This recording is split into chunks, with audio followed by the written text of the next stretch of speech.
Stephen Nedoroscik, despite having 2 low vision conditions, won 2 bronze medals and the hearts of millions this week with his gravity-defying performance in the men's gymnastics at the Olympics, in addition to raising a high level of curiosity about his vision, because most Olympians are not wearing glasses.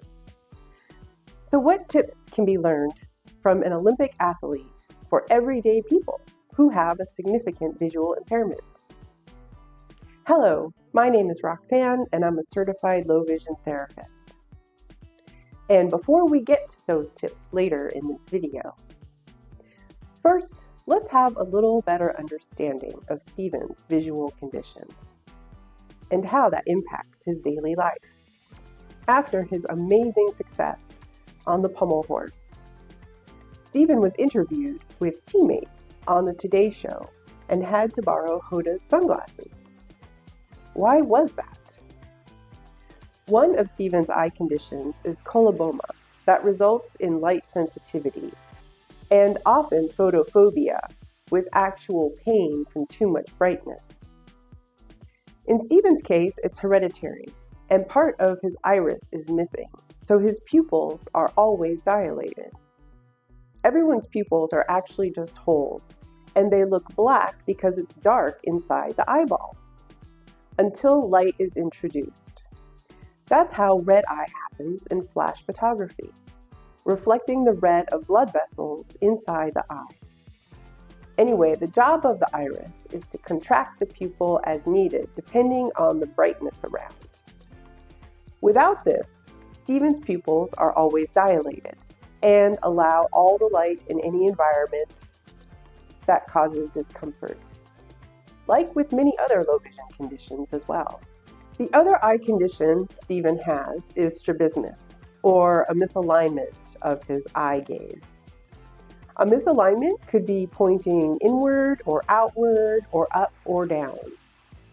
If you have watched his re-emerged TikTok video from a few years ago, he demonstrates eye switching.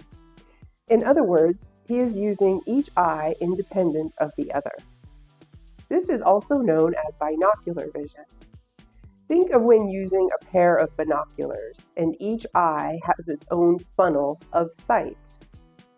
Binocular vision in people who have had it since childhood, like Stephen, it seems perfectly normal, and the brain adapts.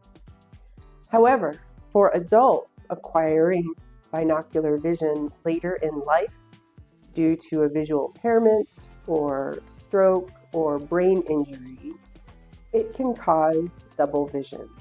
An optometrist who specializes in low vision may be able to help with prism glasses or eye therapies. Most people have both eyes work together to form one image that sends a signal to the brain. If children are diagnosed with strabismus, glasses, surgery, and covering or patching an eye may be options. Ironically, other athletes with non-impaired vision benefit from covering one eye and using special monocular lenses, like Yeji Kim setting new world records for women's target shooting this week at the Olympics. So here are 3 useful tips for anyone with low vision, no matter your age and ability. Number 1, find tinted glasses for indoors or outdoor relief, and it makes it easier to get around by controlling brightness and increasing contrast. There's a wide variety of lens colors out there. Number 2, talk to an eye doctor about prescription glasses, even if diagnosed as legally blind. Number 3, learn new skills, devices, and training on how to do the things you love, just maybe in a different way, even by touch, like Stephen. It's about finding resources, and I will leave a link below in the description for a free list. Everyone is a superhero in their own life.